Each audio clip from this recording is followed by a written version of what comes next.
भगवान द्वापर में चले गए, अगर भगवान की कथा नहीं होती तो उसके बाद जितने जीव हम जन्मे, हम जीवों का क्या होता। हम जीवों के पास भगवान नहीं है, पर हम जीवों के पास भगवान की कथा तो है।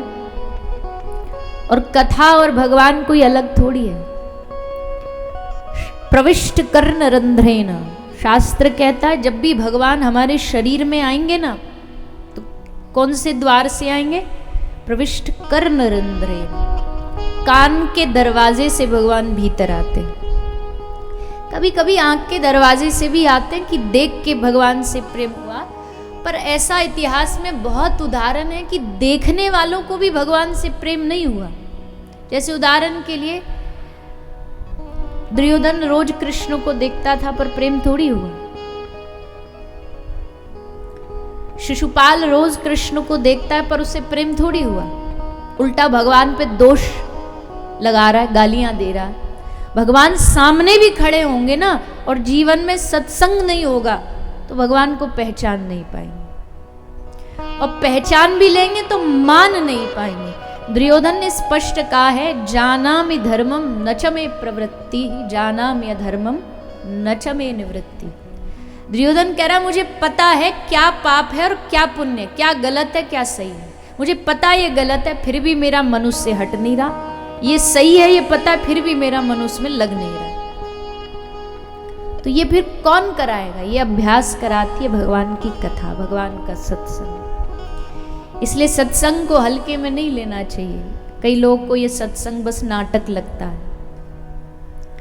कई कुछ बोलेंगे, कई कुछ बोलेंगे। कोई कहेगा अरे इतने लोग आते हैं, कुछ बदलता तो है नहीं, जैसे आते हैं ऐसे ही चले जाते हैं।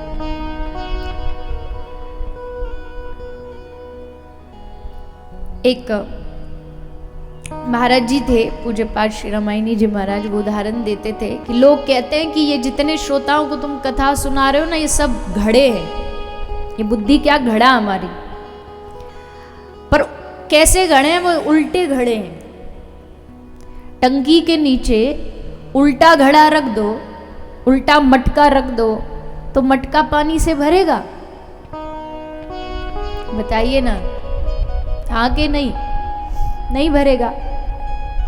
तो किसी ऐसी जो सत्संग में आस्था नहीं रखता, उसने कहा महाराज जी ये जितनों को आप सुना रहे हो ना, ये उल्टे घड़े हैं सब। आप पानी ऊपर से जाता जाता है और घड़े में पानी फैलता रहता है, भरेगा तो इनमें कुछ है नहीं, इनकी बुद्धि में, क्योंकि सब उल्टी बुद्धि लेके बैठते हैं यहाँ पे। तो क्या फायदा आपके सुनाने का? कोई लाभ नहीं। तो महाराज जी ने बड़ा सुंदर उत्तर दिया। कहते हैं कि ठीक है ये सब उल्टे घड़े, मान लिया, चलो उल्टे हैं, कितना भी सत्संग सब फैल रहा है, बह रहा है, पर हम तो एक बात मानते हैं कि ऐसी तपती गर्मी में अगर घड़ा पानी की टंकी के नीचे रखा जाएगा, सीधा नहीं भी रखोगे तो भरेगा नहीं, उल्टा रखोगे तो ठीक है, पर जब तक टंकी के नीचे रहेगा कम से कम शीतल तो रहेगा, ठंडा तो रहेगा। नहीं बदल रहे कोई बात नहीं, पर जब तक इस कथा में बैठे तब तक तो शांत है, तब तक तो ठंडक का मैं अनुभव कर रहे हैं। उसके बाद ठीक है, बुद्धि है, घूमती है, माया है, वेग दिखाती है, पर जितनी देर सत्संग में बैठोगे इतनी देर तो शांति प्राप्त होगी। और शांति प्राप्त होती है हृदय को भगवान की कथा से, तभी आप लोग यहाँ आए हो। बाहर के ताप को देख करके तो मुझे नहीं लगता कि यहाँ 2-5 आदमी भी आते, मतलब बाहर के ताप को देख के। पर हृदय में जब भगवत कथा सुनने की इच्छा हो, क्यों? क्योंकि ये कथा शांति प्रदान करती है, शांत आनंद प्रदान करती है। कई बार हम आनंद की व्याख्या करते करते महापुरुष बताते कि भैया सुख और आनंद में इतना ही फर्क है, सुख व्यवस्थाओं से आता है और आनंद वो होता है जो अव्यवस्थाओं में भी आ जाए। कोई व्यवस्था ना हो पर वहां भी आनंद आ जाए तो समझ लेना किसी आनंद वाली जगह पे बैठे हो। जैसे हमारे बाबूजी रोज आपको माइक पे बोलते हैं, आप बड़े कष्ट में बैठे हो, बड़े कष्ट में बैठे हो। और कष्ट का मतलब यही है कि अव्यवस्थाएं, अव्यवस्था ऐसे तो कुछ नहीं करी, पर अब घर जैसी व्यवस्था तो नहीं मिलती। घर में तो आप एसी चला लो, पंखा चला लो, कूलर चला लो, बीच में गर्मी लग रही है, ठंडा ठंडा शरबत मंगवा लो, ठंडाई मंगवा लो।